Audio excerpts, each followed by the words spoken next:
오늘 함께 나눌 말씀은 에레미야 2장 1절에서 9절 말씀입니다. 봉독하겠습니다. 여호와의 말씀이 내게 임하니라. 이르시되 가서 예루살렘의 귀에 외칠지니라. 여호와께서 이와 같이 말씀하시기를 내가 너를 위하여 내 청년 때의 인애와 내 신혼 때의 사랑을 기억하노니 곧 씨 뿌리지 못하는 땅 그 광야에서 나를 따랐음이니라. 이스라엘은 여호와를 위한 성물 곧 그의 소산 중 첫 열매이니 그를 삼키는 자면 모두 벌을 받아 재앙이 그들에게 닥치리라. 여호와의 말씀이니라. 야곱의 집과 이스라엘 집 모든 족속들아 여호와의 말씀을 들으라. 나 여호와가 이와 같이 말하노라. 너희 조상들이 내게서 무슨 불의함을 보았기에 나를 멀리하고 가서 헛된 것을 따라 헛되이 행하였느냐. 그들이 우리를 애굽 땅에서 인도하여 내시고 광야 곧 사막과 구덩이 땅 건조하고 사막에 그늘진 땅 사람이 그곳으로 다니지 아니하고 그곳에 사람이 거주하지 않은 땅을 우리가 통과하게 하시던 여호와께서 어디 계시냐 하고 말하지 아니하였도다. 내가 너희를 기름진 땅에 인도하여 그것의 열매와 그것의 아름다운 것을 먹게 하였거늘 너희가 이리로 들어와서는 내 땅을 더럽히고 내 기업을 역겨운 것으로 만들었으며 제사장들은 여호와께서 어디 계시냐 말하지 아니하였으며 율법을 다루는 자들은 나를 알지 못하며 관리들도 나를 반역하며 선지자들은 바알의 이름으로 예언하고 무익한 것들을 따랐느니라. 그러므로 내가 다시 싸우고 너희 자손들과도 싸우리라. 여호와의 말씀이니라. 아멘. 2장 2절에 보면 내 청년 때의 인애와 내 신혼 때의 사랑을 기억한다 이렇게 하나님 말씀하시는데, 이 말씀은 이스라엘이 애굽에서 나와서 하나님과 시내 산에서 계약을 맺은 것과 계약의 말씀을 따라 살고자 애썼던 광야 생활을 의미합니다. 놀랍게도 하나님은 이스라엘을 위하여 청년 때의 인애와 신혼 때의 사랑을 기억하고 있다 이렇게 말씀을 하고 있습니다.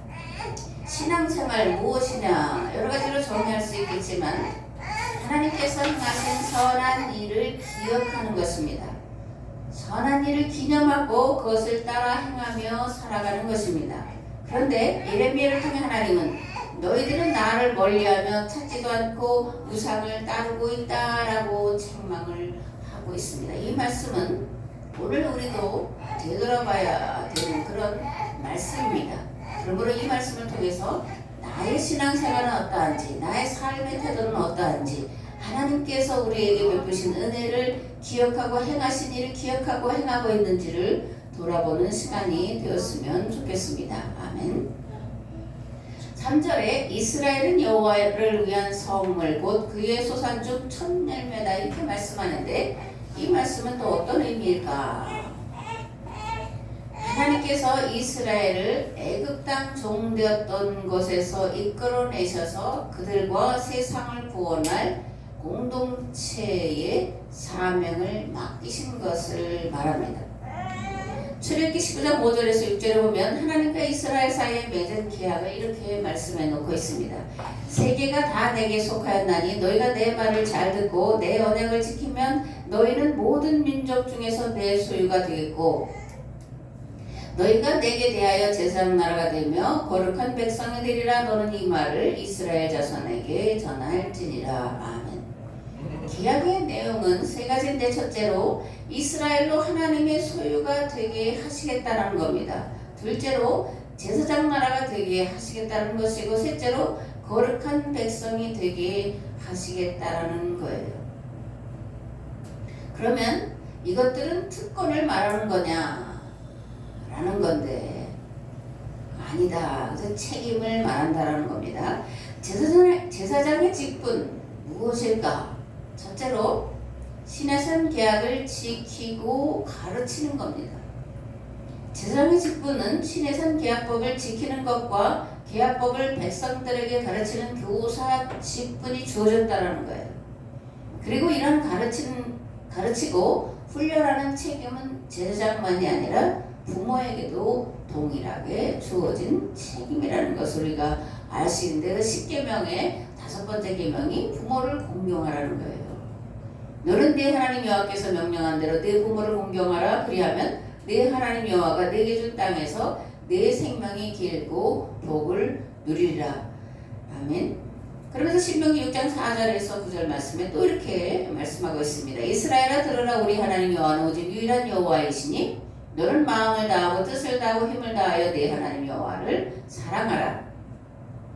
오늘 내가 네게 명하는 이 말씀을 너는 마음에 새기고 네 자녀에게 부지런히 가르치며 집에 앉았을 때에든지 길을 갈 때에든지 누워있을 때에든지 일어날 때에든지 이 말씀을 강론할 것이며 너는 또 그것을 네 손목에 매어 기호를 삼으며 네 미간에 붙여 표로 삼고 네 집 문설주와 바깥문에 기록할지니라. 부모는 성전의 하나님의 말씀을 듣고 배우고 가슴에 새기고 그 말씀을 가정으로 돌아가서 자녀들에게 부지런히 가르치는 제사장의 직분이 주어졌다는 거예요. 그러니까 제사장, 오늘날로 말하는 목사만 가르치고 훈련시키는 게 아니라 부모는 예배 드리는 중에 말씀을 듣고 배우고 그것을 몸에 새기고 돌아가서 가정에서 자녀들에게 가르치고 그 말씀대로 지켜 행하도록 교육하는 그런 책임이 주어졌다라는 것입니다. 둘째로 이스라엘의 정체성을 지켜내는 것이 제사장들의 책임입니다.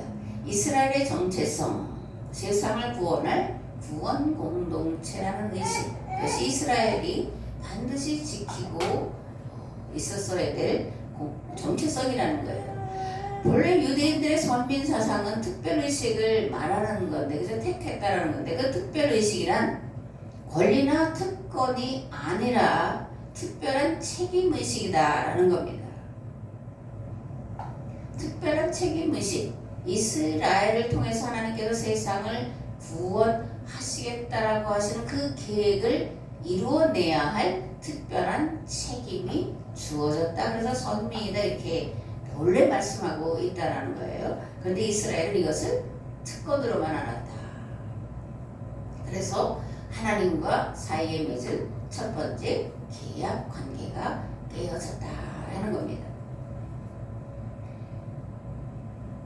이스라엘은 세상 구원에는 눈 감아버리고 오직 자기들만 구원받았다고 하는 오만과 교만과 편견에 사로잡혀 있었고 그 결과 계약은 파괴되고, 물론 그들이 구원과 관계가 없다는 얘기가 아니라 세상을 구원할 공동체에서는 뭐라다라는 것입니다. 오늘 그리고 그것이 교회에게 주어졌는데 교회도 만일 이스라엘과 동일한 길로 간다면 계약은 파괴되고 말 것이고 세상은 멸망할 것인데 우리 또한 심판받고 멸망에 이른다라는 것을 알아야 합니다.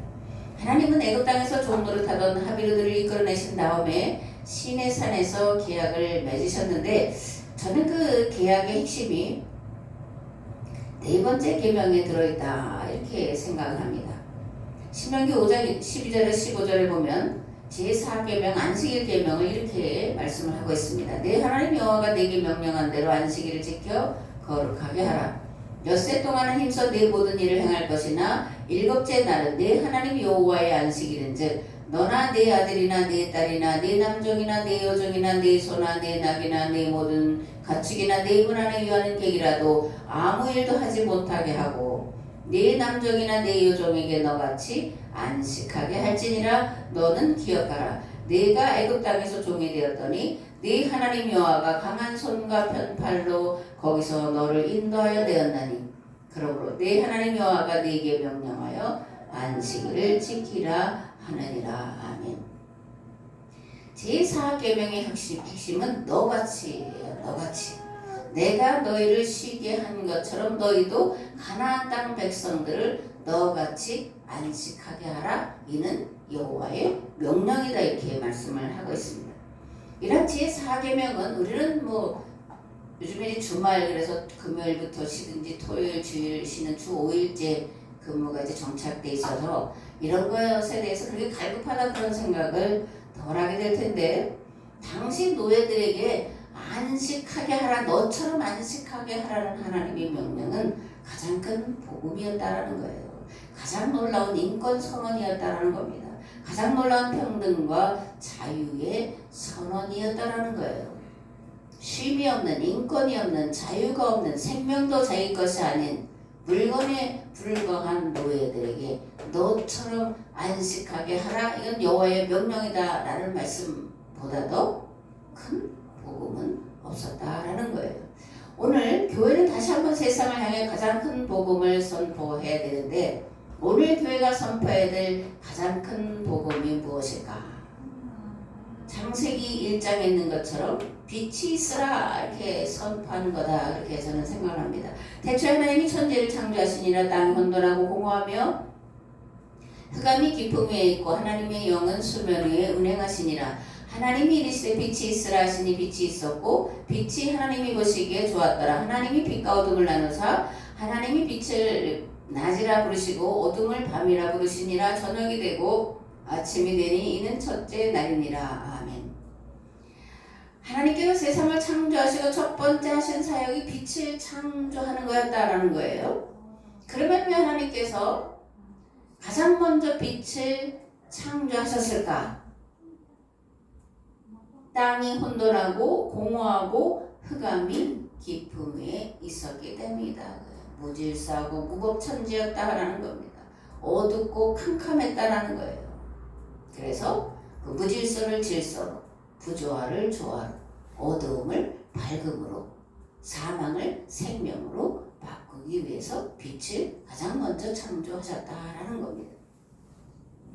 오늘 우리는 사실 불확실성의 시대를 살아가고 있고 그로 인해서 굉장히 두려워하고 있습니다. 국제 정세는 이 트럼프 발이 그죠?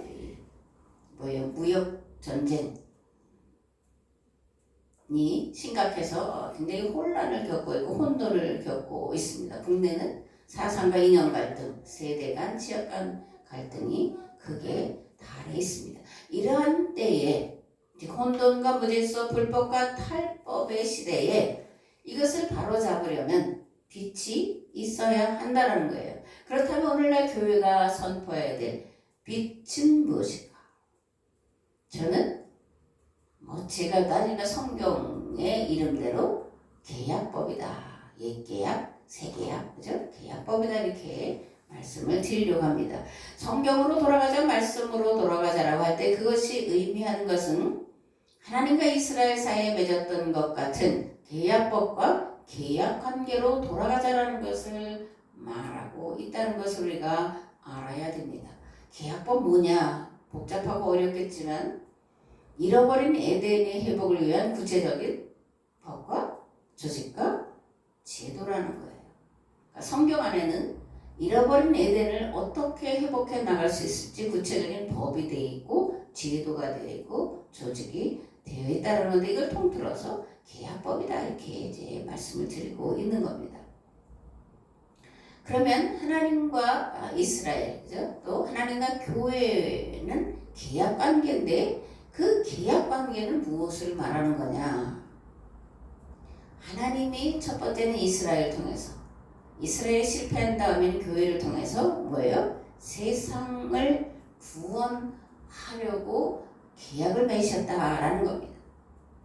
교회의 정체성, 그러므로 세상 구원을 위해 존재한다라는 것이 교회의 정체성이고 성도의 정체성이라는 거예요.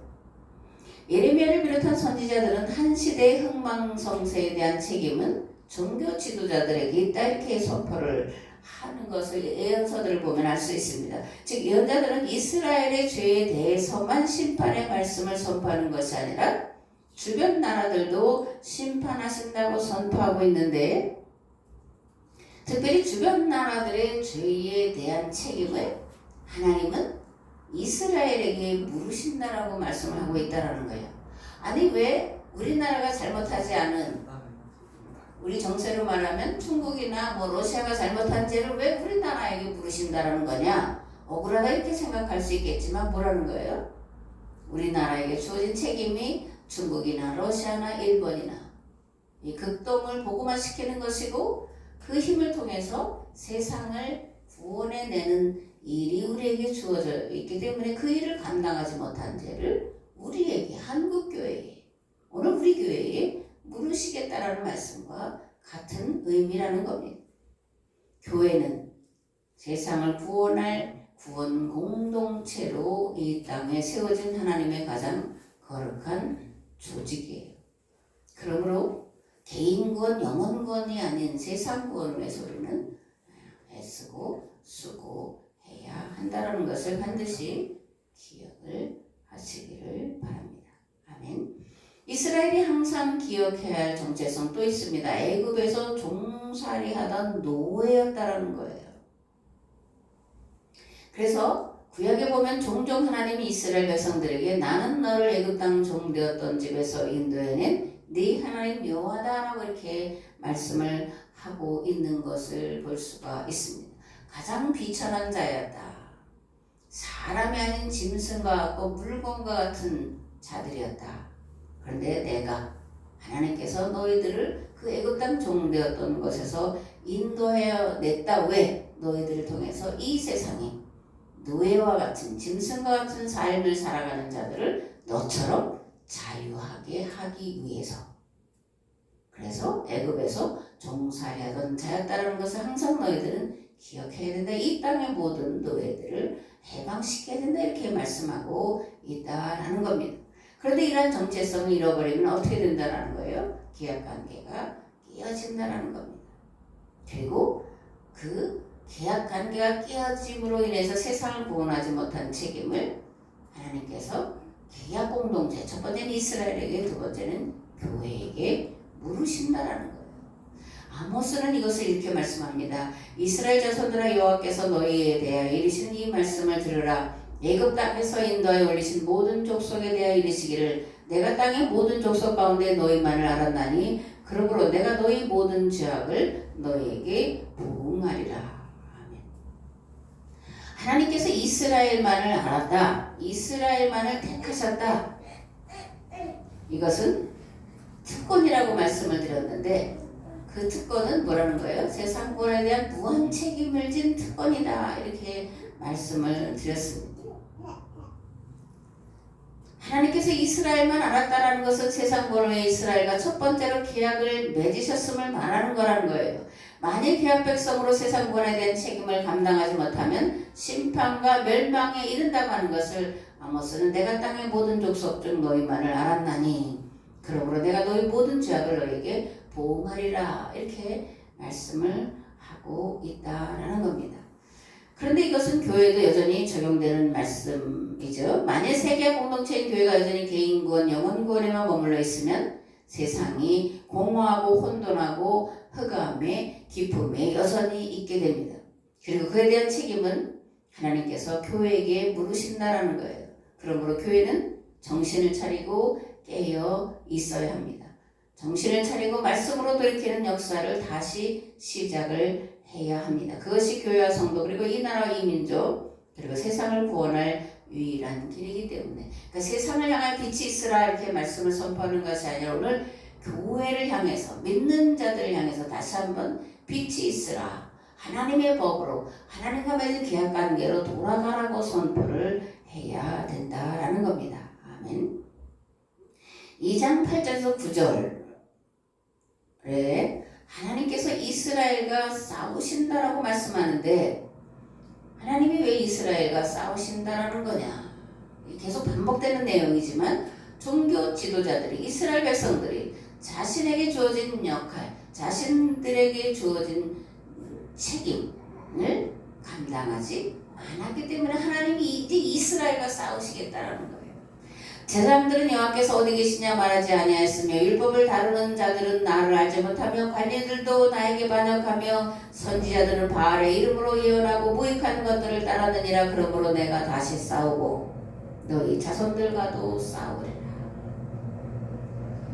제사장들이 감당해야 될 사역은 제물을 잡아서 제사를 드리는 게 아니었습니다. 그런데 왕정기를 지나면서 제사장들의 사역을 스스로 짐승을 잡아서 제사 드리는 것에 국한시켜 두었다라는 겁니다. 제사장에게 주어진 책임은 백성들의 삶을 돌아보는 것이었어요. 그래서 아침과 저녁으로 성소에 들어가서 향을 피우고, 향을 피운다는 건 기도를 하는 거죠, 그죠? 하나님 앞에서 백성들의 먹고 배부름 위해 기도하고 하나님의 도우심으로 평안과 안전을 누리도록 도우시기를 기도하고 이스라엘이 주변 나라들에게 선한 영향력을 끼쳐서 그들도 이스라엘과 다시 말하면 하나님의 백성으로 만들어 갈 수 있도록 도우심을 구하는 것이 제사장에게 주어진 가장 큰 책무였다는 거예요. 마찬가지로 레위인들에게 주어진 사명이 뭐냐? 교사 역할이었습니다. 그래서 율법을 다루는 자들 이렇게 말하고 있죠. 레위인들은 율법을 다루는 자들이었어요. 율법을 열심히 배우고 그리고 익히고 그리고 그것을 가르치는 일들을 감당한 자들이 레위인이었습니다. 그래서 이들은 12지파 사이로 다 흩어버리셨고 그들에게는 농사를 짓거나 목축을 할 땅과 목초지를 주지 않았어요. 그러니까 오로지 하나님 앞에서 백성들의 안녕, 번영, 평화, 그리고 세상 구원을 위해서 기도하고 말씀을 연구하고 가르치도록 하는 일에만 전념하라고 일하지 않도록 하셨다는 것을 우리가 알 수 있습니다. 그렇다면 선지자들의 역할은 무엇이었냐? 하나님의 말씀대로 살지 않으면 심판과 멸망이 있을 것을 선포하는 것이었어요. 계약법에서 무엇을 하나님 말씀하시는지에 대해서 가르치는 일, 또 제대로 가르치지 못하는 제장들 향해서 왕들 향해서 무서운 심판의 말씀을 선포하는 일들을 선지자들이 했습니다.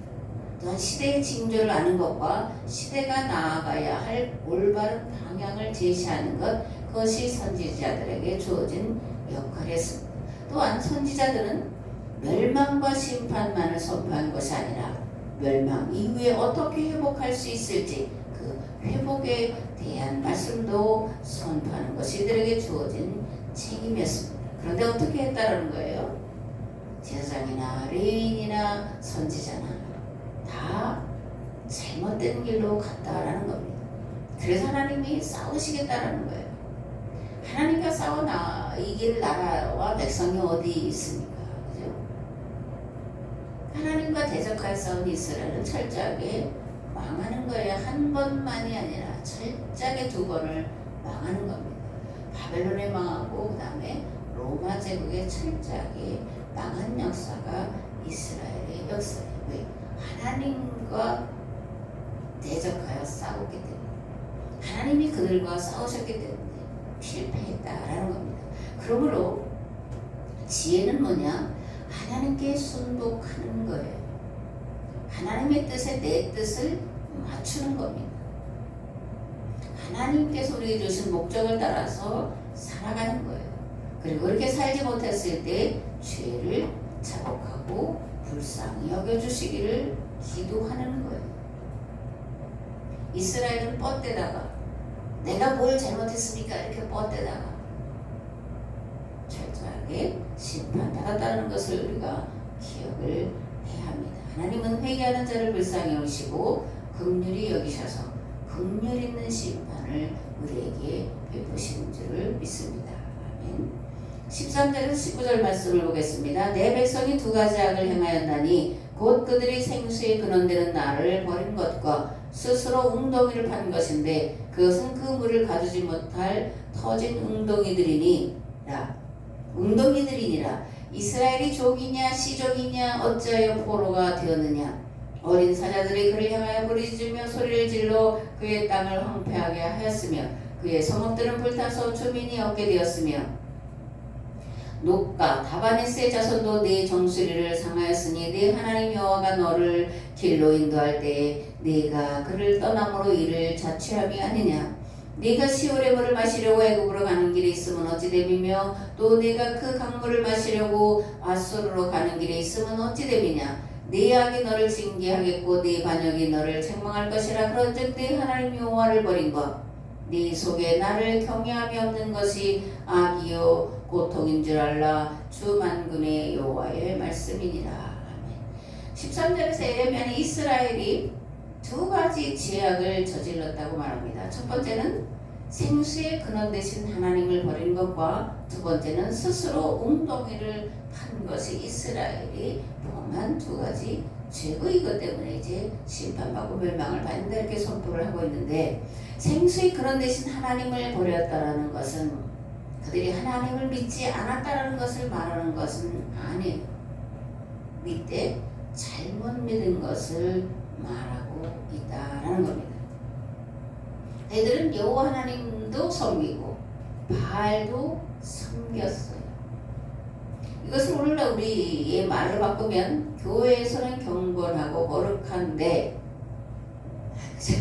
다른 사람 말할 것 없이 저 자신을 보고 말하려니까 참 그렇긴 한데 집이나 사회에서 전혀 그렇게 거룩한 삶을 살지 않는 태도를 지적하고 있다, 이렇게 오늘 우리가 적용할 수 있습니다.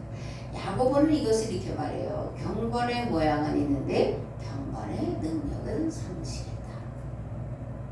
교회 오는 성도만큼 경건의 모양을 갖춘 자들이 사실 그렇게 많지 않습니다. 거의 없습니다. 그런데 세상 가운데서 경건의 능력을 우리가 상실했기 때문에 드러내지 못해서 세상이 어둠과 무질서와 무법천지 가운데 있다. 그 책임을 하나님께서 교회에게 물으시겠다, 이렇게 말씀하고 있고서 계속해서 반복해서 말씀을 드리고 있습니다. 그 다음에 스스로 판 웅덩이는 뭘 말하냐? 하나님을 의지하는 것이 아니라 뭐예요? 애국과 아수르를 의지하는 것을 비유해서 말하고 있습니다. 36절에서 37절에도 예레미야는 다시 한번 스스로 판 웅덩이에 대해서 이렇게 말씀합니다. 네가 어째 네 길을 받고 부지런히 돌아다니느냐? 네가 아수르로 말미암아 수치를 당한 같이 또한 애국으로 말미암아 수치를 당할 것이라. 네가 두 손으로 네 머리를 싸고 거기서 나가려니 이는 네가 의지하는 자들을 나 여호와가 버렸으므로 네가 그들로 말미암아 형통하지 못할 것이니. 아멘. 병자호란 들어보셨죠? 병자호란 때 이제 인조가 남한산성으로 도망을 갑니다. 근데 이때 조정에서는 두 부류가 대립을 했는데 하나는 김상원이 이기는 척사파, 싸우자가 아니라 막 철저히 막자 그러는 것이고, 다른 하나는 주화파, 하치를 청하자 또는 항복하자, 이런 이제 척사파와 주화파가 서로 대립을 하고 있었는데 주화파의 말을 따라서 인조가 삼전도에 내려가 황제에게 항복하는 의미로 이제 머리를 조아리죠. 머리를 땅에 쿵쿵쿵 이렇게 박는, 9번을 박는 그런 비참한 행위를 하고 있는데 뭐예요? 이제 우리가 당신의 종이 되겠습니다. 이런 이제 항복의 머리로 머리를 이제 조아렸습니다. 그런데 이때에 조선에게 제3의 길이 있었다라는 거예요. 이거는 고조선으로부터 쭉 올라가는 역사를 알아야 제3의 길이 있었다라는 것을 알 수가 있는데, 제3의 길은 뭐냐면 청나라가 중원을, 즉 명나라를 정복하러 명나라의 수도로 갈 때에 청나라의 편에 서는 거였어요. 청나라는 사실 중국 한족이 세운 나라가 아니에요. 여진족이 세운 나라입니다. 그럼 여진족은 누구냐? 멀리로는 고조선의 영역 안에 있었던 부족이고, 그리고 그의 고구려, 그리고 발해에 속한 그런 부족입니다. 그래서 이 여진의 옛 이름을 숙신이라고 부르는데 그의 음느, 물길, 말갈 이렇게 불렀는데, 이 족속들은 굉장히 강하고 싸움에 능하고 말을 잘 타는 민족이었어요. 그중에 특별히 이제 흑스말갈이라는 그런 족속들이 있었는데 굉장히 강한, 누구도 이길 수 없는, 그런데 이제 이들이 여진족 사람이었고, 그리고 이들이 이제 청나라를 세우면서 명나라를 멸망시키는 그런 나라가 됐다라는 거예요. 그러니까 고구려 유민이 발해를 세우죠. 그리고 발해 유민들이 금나라를 세워요. 금나라가 멸망한 이후에 후금이 세워지는데, 이 후금을 세운 누르하치는 중원을 정복한 다음에 청나라로 이름을 바꿔요. 그리고 자신들의 터전인 만주, 또 이제 이 사람들은 여기 연해주의 쪽까지 좀 활발하게 활동하고 다스리던 자들이었는데 자신들을 만주족이다 이렇게 이제 불렀습니다. 만약에 조선의 대신들이 자신들의 뿌리, 여진족의 뿌리가 고조선 안에, 고구려 안에, 발해 안에, 우리 민족 안에 자리 잡고 있었다는 것을 알았다면 명나라를 함께 정복하러 가자고 하는 누르하치의 요구를 형식적으로나마 받아들였을 것이고, 그들과 외교관계와 평화조약을 체결했을 거예요. 무엇보다 오늘 우리가 알아야 되는 것은 중원을 정복한 여진족들이 고향인 만주를 텅 비워놓고 중원으로 갔다라는 거예요. 그래서 우리가 이런 역사를 알았다면 만주를 시료지배간에 실제로 이제 다시금 우리 땅으로 편입할 수 있는 그런 기회가 있었다라는 거예요. 근데 이런 역사의식이 없어서 잃어버린 땅으로 돼 있잖아요. 독립운동가들이 만주로 간도로 몰려간 이유가 있어요. 여기가 텅 빈 땅이었기 때문에 그런 거예요. 그리고 우리 민족들이 감독감을 넘어서 실제로 살았던 동북 삼성 그런 얘기 하잖아요. 그죠? 여기가 이제 만주 또는 간도 그런 옛 이름으로 그런 이름인데 우리 땅이었다라는 겁니다.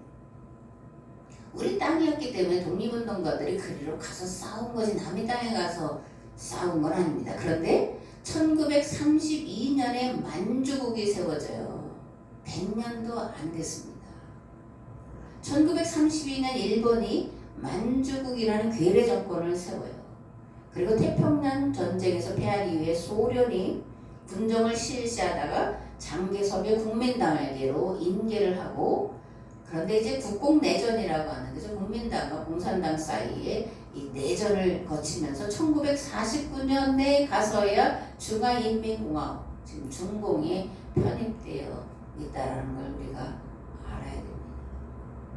그러니까 일본이 내어준 거지 우리가 내어주거나 빼앗긴 땅이 아니라는 의식은 가지고 있어야 돼요. 그래서 우리가 이 땅을 시료 지배를 다시 하게 되면 이 극동의 평화는 대한민국을 통해서 이루어지고 그러면 러시아와 극동과 연결되어 있는 유럽과 극동과 연결되어 있는 러시아도 우리와 평화조약을 정말 더 잘 맺을 것이고 이것이 유럽과 그죠? 전 세계로 확산되어진다. 저는 그렇게 생각을 하고 그 소망을 가지고 있는데 이건 우리의 역사를 원래 뿌리로부터 이렇게 큰 줄기를 알 때에 가질 수 있는 생각이라는 거예요. 예레미야가 활동하던 당시 이스라엘도 마찬가지로 친애굽파와 친아시리아파로 나누어 있었는데 그런데 예레미야는 제3의 길을 제시하고 있었다라는 거예요. 그럼 예레미야가 제시하는 제3의 길은 뭐냐? 바벨론의 지배를 받아들이는 거예요. 그러면 왜 예레미야는 바벨론의 지배를 받아들이라고 한 제3의 길을 제시하고 있을까? 바벨론의 발흥은 이스라엘의 죄를 심판하시기 위해서 하나님의 손에 들려진 몽둥이이기 때문에 하나님의 심판을 받아들이려는 요구였어요. 바벨론이라는 나라 그 자체에 대해서 항복하거나 성이라는 의미가 아니라 뭐예요? 하나님의 뜻에 순복하는 겁니다. 바벨론의 등장은 이스라엘의 죄악의 끝판왕이라는 겁니다. 그래서 이 죄를 돌이키지 않으면 영원히 멸망하기 때문에 하나님께서 바벨론을 들어서 다시 한번 기회를 주시려고 하는 몽둥이로 하나님께서 쓰시기 위해서 세운 나라이기 때문에 그 통치를 받아들여라. 다시 말하면 하나님의 말씀을 받아들여라. 하나님의 통치를 받아들이고 회개하라는 그런 예레미야의 그리고 하나님의 요청이었음을 알 수가 있습니다. 당시 근동의 정세는 아시리아가 최강국으로 여전히 자리 잡고 있었고 그리고 그에 대응하는 애굽 그리고 이제 바벨론이 이제 겨우 쌀이 나서 저 나라가 그렇게 거대한 제국이 될까라고 생각하기 좀 어려운 아주 초기에 그런 상태에 있었습니다. 그런데 하나님께서 예레미야에게 북쪽에서 끓는 가마가 기울어져 있는 그런 것을 보게 하시고 예레미야는 그것을 통해서 하나님께서 바벨론을 세우셔서 이스라엘을 곧 심판하실 텐데 그러므로 정신을 차리고 돌이켜라 회개하라 여호와께로 돌아오라 이렇게 말씀을 눈물로 선포하고 있음을 예레미야를 통해서 우리가 발견해내야 된다라는 겁니다. 예레미야는 이러한 상황을 내다보면서 유대민족을 향해 40년간 하나님과 맺은 계약관계를 저버리고 우상 숭배의 길로 간 것을 회개하라고 촉구했는데 결과는 우리가 아는 거죠. 멸망했습니다. 예레미야는 이렇게 이제 말합니다. 너희는 예루살렘 거리로 빨리 다니며 그 넓은 거리에서 찾아보고 알라. 너희가 만일 정의를 행하며 진리를 구하는 자를 한 사람이라도 찾으면 내가 이 성을 용서하리라. 이스라엘 땅 전부를 말하는 것이 아니라 예루살렘을 말하고 있다는 거예요. 예루살렘은 종교 지도자들과 정치 지도자들이 거하는 왕의 도성이에요. 백성들의 평안과 안전과 나라의 안위를 책임지는 자들이 모여있던 곳이에요. 근데 거기에 한 사람도 정의를 구하고 진리를 구하는 자가 없었다 라고 예레미야는 정말로 이제 눈물로 선포를 하고 있음을 5장 1절에서 우리가 만나볼 수가 있는 거죠. 종교 지도자들의 책임, 거듭 말씀드리지만 하나님을 바로 알도록 가르치고 훈련시키는 거예요. 부모의 책임도 마찬가지예요. 자녀들에게 부지런히 그리고 끊임없이 하나님이 누구신지, 하나님 앞에 나는 어떤 존재여야 하는지를 가르치고 훈련시켜야 됩니다. 자녀들이 하나님 앞이라고 하는 의식을 가지고 살도록 쉬지 않고 기도해야 합니다.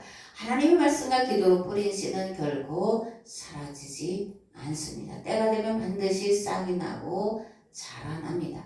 예레미야는 340년 동안 아나돗으로 쫓겨간 아론의 후손 아비아달과 그 가문이 기도한 대로 맺혀진 기도의 열매라는 것을 우리가 반드시 기억을 해야 합니다. 심지도 않고 뿌리지도 않았는데 싹이 나고 열매 맺는 법은 단연코 없습니다.